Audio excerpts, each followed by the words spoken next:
Hi everyone, welcome back to my channel. My name is Celeste and this is From Far Out. Today I have a really fun, exciting, high vibe video for you guys. I'm going to talk about tektites. I love tektites. I've been falling in love with tektites for the longest time, but I was really called to make this video and share my love for tektites with you guys. I feel like sometimes, other than like the colorful ones, you know, the Libyan desert glass and the Moldavites, tektites can kind of get looked over when they're just like this small black crystal, right? So I really want to share with you all of the things I love about tektites. I'm going to show you my personal collection. I'm going to talk about what a tektite is, how it's created, the energies that are associated with it, and then I also want to go into the connection between my personal, not personal, but like the nation that I belong to, our Indigenous spiritual relationship to star people and to our ancestors, and the stories that we share from Skyworld. So I'm so excited to share these beautiful things with you, and let's hop right into it. So what is a tektite? A tektite is a natural glass that was formed via high velocity, high heat. It's a terrestrial debris that was created here on Earth when there was a meteoric impact. So these things are not technically made by the Earth. They were made in an impactful situation upon the Earth. It's very difficult to explain because I'm not a scientist. However, I know that they come from space and they are the relationship between Earth and space and how we get that connection. So there's tons of different kinds of tektites from all over the Earth. They all have different names, and some names are in Indigenous languages because these are millions and millions and millions and millions of years old. There are stones that have been used for a very, very, very long time by different Indigenous nations. So that's why some are in different languages and some are just like much more general terms. So talking about more general terms, we have the one that is the, I believe, yeah, the youngest and the largest strewn field. So strewn field just means like where it was found and where the tektite came from and where it was found. Guys, I have filmed this over and over and over again, like trying to get my words right, but I am just in such a high vibe place that like it's not coming out properly. So let me just breathe and try again. So the youngest and largest strewn field is the Australasian Indochine, Indonesia, China, Australia. It's sometimes like Guangdong, are really popular tektites. There's the Australianite, there's Indochinite, there's Australian impactite. There's a bunch of different names for this one Australasian, I don't know why I keep trying to put a J in there, Australasian strewn fields. So let me show you the pieces that I have in my collection that are considered Australasian impactite, Indochinite, whatever you want to call it. So there's this first one here. This one I showed you recently. Look at this little Mr. Alien head. Isn't he cute? And one of the biggest tells when a piece is Indochinite or from that area is this red dirt. This red dirt is really common in Indochinites, from Guangdong, even in Australia. This red dirt is really difficult to clean out. You definitely obviously could, but you'll see the difference. This is also Indochinite. You see that red dirt and some of those holes there. This one kind of looks like a shooting star. We'll talk about shooting stars later. But yeah, that's those. And then we also have Agni-manitite, pearl of divine fire. This is my only current piece of Agni-manitite, but there may or may not be another one coming in a haul very soon. But isn't he so handsome? Hauled him too recently. Looking beautiful and amazing as ever. So that's Agni-manitite. Agni-manitites are found in Indonesia, so that's why they have that specific name. Obviously, Indochinite, similar, Indonesia, strewn field, but when they're found in very specific areas, they can have different names, like I said. And then in my collection, I also have some Columbianites. I have 3 different Columbianites. So Columbianite from Colombia, in the original language of the Muisca. I'm so sorry. I do not speak Spanish. The Muisca tribe calls them Piedra Rayo, I believe. Correct my pronunciation, please. I will appreciate it. So these are my 3 pieces of Columbianite, and you see the difference in that it's like more gray. Let me try and backlight these so you can see. So these Columbianites, when you backlight them, they turn kind of gray like this, like moon gray. But then when you backlight, well, this Indochinite is super dense, no backlighting. but maybe this one has a little bit of it. Yeah, you can see there where it kind of turns like more brown, more like a brownie caramel color. Yeah, so that's one of the ways that you can tell the difference. So Columbianite, found in the Andes Mountains by the Muisca tribe. And so those are the black tektites that I have in my collection. And there are a ton of different other ones from all over the world. I would live, breathe, and die for some like actual Australian impactite or whatever, like from Australia. I don't know exactly where these are from, but I know they are from the Australasian streamfield. I honestly want to say Guangdong because of that red clay that's in them, but I don't know for sure. So anyways, and then there's the more popular, more aesthetic maybe, tektites, like Moldavite. I'm wearing this one here. So Moldavite is obviously from the Czech Republic, the south of Germany. Oh, I did want to mention some of the Australasian streamfield impactites that come out of there, specifically agnemanitite, are really hard to find because they are now all completely underwater. So mining these and finding these is really difficult, and that's why the price will be super crazy high for some and like fair market price for others, and that's just because of how they were found and how they were mined. Whereas Moldavites can be found like anywhere, anytime. Like a person can be in their field and find them naturally. Obviously there are places that are like big mines of them, and that's where most of them are found, but it is possible to be found just about anywhere in that small stream field. And then there's Libyan desert glass. So contrary to the Australasian stream field, that is the youngest and the largest stream field, Libyan desert glass is like the border of Libya and Egypt, and that is the oldest and the smallest stream field. So Libyan desert glass is technically one of the rarest, but it is so beautiful. It has a really deep connection to ancient Egypt and those religions commonly found in their tombs and in all of their religious practices. Libyan desert glass is super beautiful. I recently got, you know, Sunny from Temple of Aqua, the scorpion shop. She does like jujus. I recently got a Libyan desert glass juju from her, and I'm so excited to haul it for you guys. And I'm trying, y'all. Go tell Jeremy to sell me his Libyan desert glass because I'm trying to buy his copper wrapped Libyan desert glass, but he won't do it. He's just holding. So maybe we'll see. No, I'm just kidding.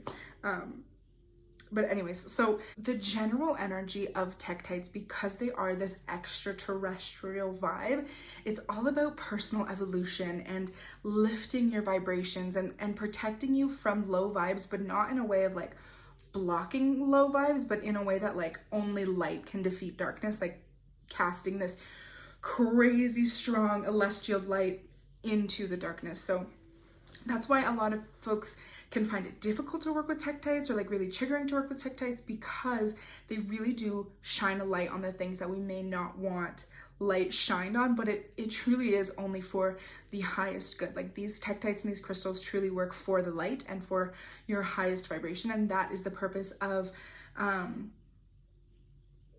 don't want to say like the purpose of aliens, but like if you believe in the idea of star seeds and the purpose for these extraterrestrial energies and beings to come down on Earth and to share that love and to share that light and to be in this dimension and to be a source in this dimension of love and light and all of the beautiful things. Specifically, I'm really connected to Libyan desert glass because it has that yellow color that connects to your solar plexus chakra. It's all about your personal shine and your personal will and building up that confidence to find strength in yourself and making your dreams come true, not necessarily only in like a magical way and like just making everything go, yes, but also in a way that if you don't have confidence in yourself, then your dreams won't come true, because if you don't believe you can do it, then you can't do it. But if you believe you can do it and you work on your will and your confidence and the way that you work in the world, things will just happen for you and doorways will just open. So I'm really loving Libyan desert glass for like pulling me up by my bootstraps and like forcing me to do the work for myself and to the benefit of myself and my family. Tektites in general are very fast, warp speed. Things are going quickly. Like I said, I've shared my Moldavite story before, and it was very fast. Things happened quickly, unexpectedly. There was a huge personal evolution, a complete overhaul of who I thought I was and what I thought I wanted and the direction that I thought my life was going in, and it completely turned upside down. And while that brought like a lot of struggle and being like, oh my God, what the fuck is going on? Am I really doing this? It brought a lot of comfort. And I'll talk about comfort in a minute here, because I think that sometimes because of their high vibe and their like extraterrestrial energy, some people could like not see that comforting energy, but it's very much for the highest good and for the benefit of yourself and the manifestations that you have for yourself. I find most commonly with the black tektites, the ones that come from the Australasian stream field, is they have a very subconscious or dream work energy about them. They very much go into like the deepest, darkest depths of ourself and all the things that we like try and hide and all the things that we're trying to like keep away from everybody, and they push it out, and that's really fucking scary, and like that's a lot, but it is such a beautiful experience when it happens. The other night I was sleeping with these, and I was half asleep, half awake, kind of like in that wishy-washy area, and I started to like have this dream. Even though I was like kind of awake, I wasn't choosing to have this dream, but it was just like coming to me, these like super embarrassing fucking things that I did in like high school and college and like before my brain fully developed, and it was just like so embarrassing. And for the longest time I've been like, ew, ick, get it away. I do not even want to think about that moment. But then because I obviously had these in my bed with me, it was more of a feeling of like, who is she and why did she do that? Is she the highest and most developed version of herself? No, absolutely not. She said dumb shit and she made these mistakes, and we're gonna love her for that. We're gonna love her through it, and we're gonna move on, and we're not gonna bring that embarrassingness into our identity. You know what I mean? So it's that subconscious channel opening, that relationship building with past and future versions of yourself, kind of floating through these dimensions of self and healing through all of them. So if you're having a really sticky time, on one hand, either connecting with your higher self and like receiving guidance and being able to receive those downloads and messages, connect to tektites. If you're having a really, really hard time connecting with your inner child, and there's a lot of like embarrassing and cringy shit that you like really don't even want to think about, so you have a hard time getting to a place of loving your past self, or you feel like you're always making fun of your past self, you're not loving her, connect to some tektites. They will show you some really embarrassing stories, but it will be so comforting and big medicine to sit with them and listen to those things and like still choose to love yourself anyways. So now that we've got these like general energies of like, you guys, I actually cannot get over how much that looks like a fucking movie alien head. This shit is not polished or changed or dude, it's not even cleaned, but like I actually cannot get over it. It's crazy. This is my little alien and I love her. Anyways, so now that we've got the basic energies, ideas of what a tektite is, what it can do for you, how we can bring it into our life, I want to talk specifically about my Indigenous stories, my Haudenosaunee stories.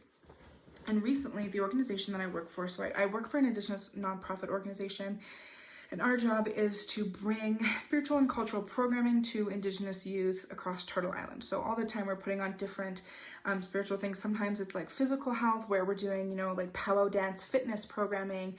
And other times, like I'm in the middle right now of creating my own oracle deck with art from different Indigenous artists from all over the place.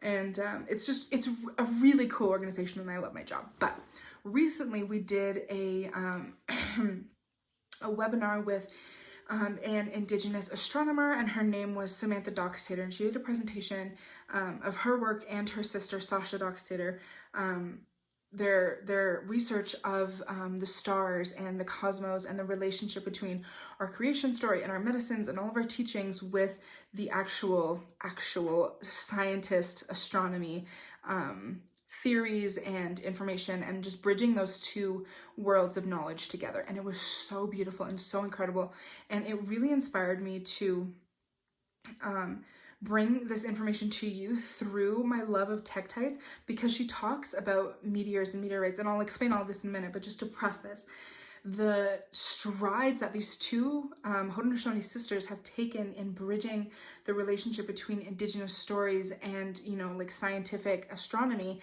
has been so inspiring, and their work is so beautiful. And it's honestly inspired me to want to build a relationship between our Indigenous spirituality and geology in general, and that like science backed information, and how our Indigenous peoples have known this for so long, and it looks different and it sounds different, but it's the same knowledge and it's the same information from millions and millions of eons ago. Okay, so let's jump in. So of course, it all starts in Skyworld. So if you're unfamiliar with the Ganegeha creation story, very, very briefly, because this video will be like 6 hours long and I have laundry to do and diapers to change. I know. But it started with Sky Woman living in Skyworld. And when I say Skyworld, I mean like the spiritual dimension, like not of Earth at all.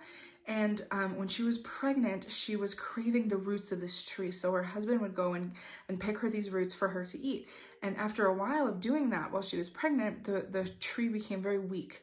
And it fell because the roots were very weak because she had eaten so many of them. And this hole, she knew and her family knew that she would be going on a journey. And she thought that this hole from underneath the tree would be her journey. So through that hole, she fell, and she fell to the water world, when our world here, this physical world, was just water. And it's much longer than that. But that relationship between falling into this hole through Skyworld, I'll throw up a picture on the screen right now.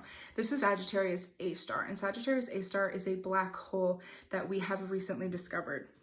Or not recently discovered, but recently been able to take a picture of. So this Sagittarius A star is located directly in the middle of the Milky Way, and a black hole is how you cross from one universe to the other, and you cannot go back. Once you cross, that's it. You are in this universe. And so we're told from the day that we're born that the Milky Way is our pathway from Skyworld to the physical world. When we die and when we're born, we go through this pathway. These are the stepping stones to get through from Skyworld to our worlds. And so Samantha Doxtator, who did this presentation, she had this theory that what if Sagittarius A star is the hole that Sky Woman fell through? And there's a bunch of different versions of the creation story, of course, and she mentioned this, and they're all important and they're all valid, but they all have that same connection. Sky Woman fell from Skyworld to our world. And so it's just a really interesting point to note that in the center of our galaxy, in the center of our Milky Way, is this hole, this black hole. And we've always known that, and we've always connected to that, and we've always known that this was a valuable story and a valuable teaching in our tradition. And so we've carried it through generation after generation after generation. And now modern scientists are saying, hey, what's this black hole in the middle of our universe? And so we know that our bodies, our physical bodies, are made up of the same minerals and chemicals, and we have the same makeup as these stars. You know, the iron in a star is the same iron that makes our blood red, and it's just, everything is all connected. We are stars and stars are us. We've always known that. Even in Christian religions, ashes to ashes, dust to dust, we are made up of stardust, and the minerals found here on Earth are what is found throughout the galaxy. And so we have this internal flame inside of us. It's part of our good mind teachings. You know, like more popularly, I guess, the Anishinaabe have their 7 ancestral teachings, and the Haudenosaunee have our good mind teachings. And so these are the things that keep our mind good and keep our vibration high. And it's our duty to keep our vibration high so that we can still stay connected spiritually to all of the beautiful things around us and be grateful for all the beautiful things around. And similarly to that journey that was made through Sagittarius A star, through the middle of the galaxy, or through the middle of the Milky Way, past all of the planets and the stars and into this world, we have these meridian points in our bodies, these stars, these energetic points in our body, these stepping stones in our body, and it's our duty to keep those vibrations high so we can still be able to pass through that same connection field that Sky Woman went through. So when I think about tektites and these meteorites that have come to Earth, I know that these are gifts from Skyworld. When this is something else that Samantha talks about in her presentation, is when we see a shooting star, we feel incredibly lucky, and we're so excited to see that shooting star, and maybe we're the only one in a group that saw it, and we just feel super special, and we make our wishes and we send our love to that shooting star. But a shooting star is just a meteor. The movement and the energy is what creates that light that we see, and so we call it a shooting star, but it's just a meteor. It's the exact same thing that has caused tektites to be created here on Earth. And super recently, scientists have discovered DNA in meteorites. And so we know that these tektites and these things that have been given to us from, I just love her. And these things that have been given to us from Skyworld are gifts, and it's medicine from our ancestors and from those that have come before us. It's this generational connection of teaching and knowing and knowledge. And so these big meteor shower nights, those are big medicine days, like Samantha called it, big medicine days of what our ancestors are going to be sending us here on earth. So that inner knowing, you know, when you know how to do something without ever being told how to do it, or you just remember things that you don't really know where that memory came from, those are the medicines. And this idea of inner knowing, channeling, subconscious knowledge that comes through from our ancestors and from Sky World.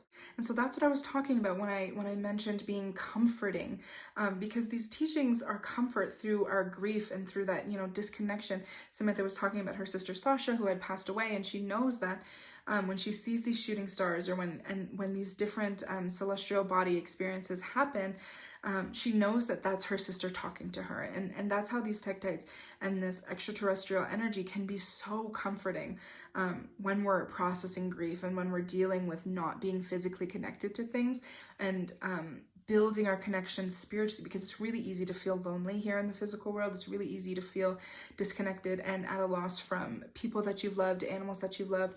But knowing that there is the other side of Sagittarius A star, there is the Sky World that looks down on us and watches us and helps us and sends us these big medicines and sends us all of this knowledge and these teachings. It's very heartwarming and very comforting. Okay, so thank you for listening to me ramble on and get through all of that while being very mentally staticked, I guess you could say. There's a lot that happens in my brain and my body when I talk about tektites. I feel like, you know, maybe this is niche, but I feel like Emily when she talks about Asia because I know if she's watching, she'll know what the fuck I mean. It doesn't come to me, and I want it to so badly because I want to be able to communicate it to you properly, but truly, in all its essence, it's just feeling. And so speaking feeling is really fucking hard sometimes. But I want to talk about, now that we've gotten through all of that, I want to talk about the pairings and what we can pair with tektites, because I know tektites can be very high vibrational and they can be like really difficult to just like jump into if you're just not there, if you're just not ready, but you really want to be. Of course, pairing it with grounding stones, but I wouldn't necessarily just pair it with any grounding stone, because a lot of people say that these look very similar to obsidian, and they do. It's a very similar natural glass, but the difference is obsidian has a much higher water content. So I wouldn't pair these tektites with any water crystals, because that energy of water and fire is just going to kind of fizzle and burn, and it's just not going to feel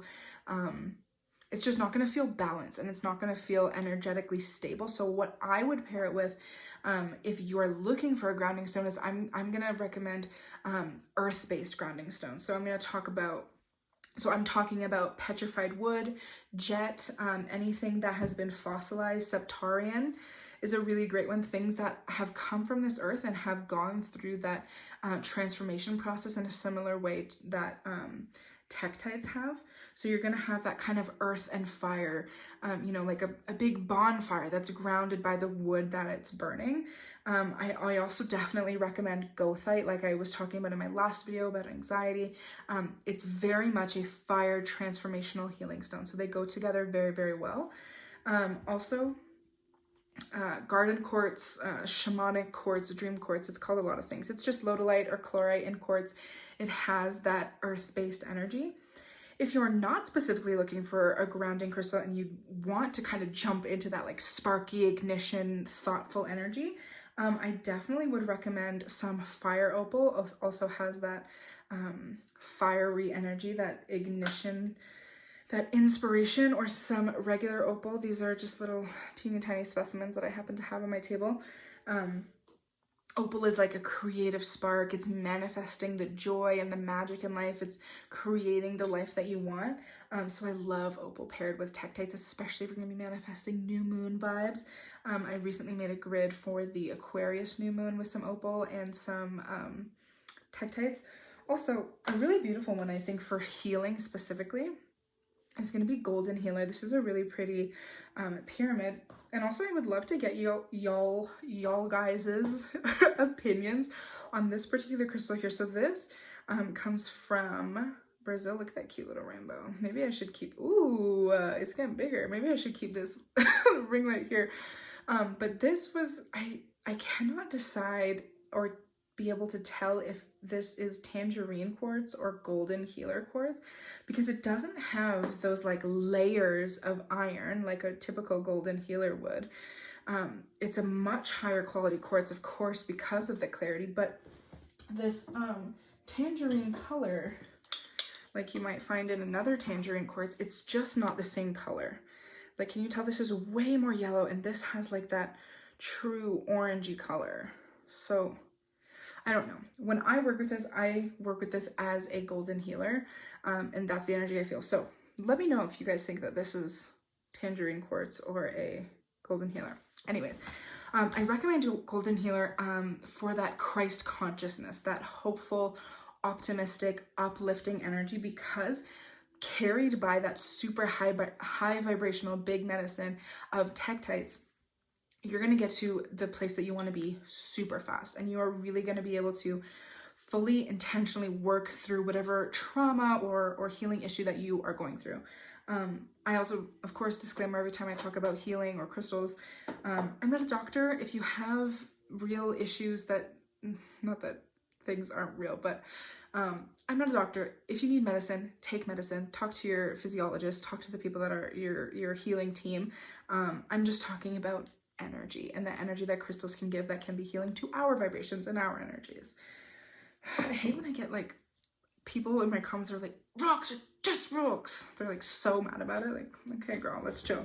Anyways, I think that brings us to a close on my little story of tektites. I'm sure that I overlooked some of the important things that I want to say, so maybe I'll make a part 2. Maybe I will just answer questions in the comments. Maybe I'll just put up a short. I don't know, but there's so much love that I have for tektites, and I hope that you connect to this ancestral healing and this ancestral medicine that tektites have to offer us. Anyways, thank you for spending your time with me. I love you so much, and I will see you in the next one. Mwah.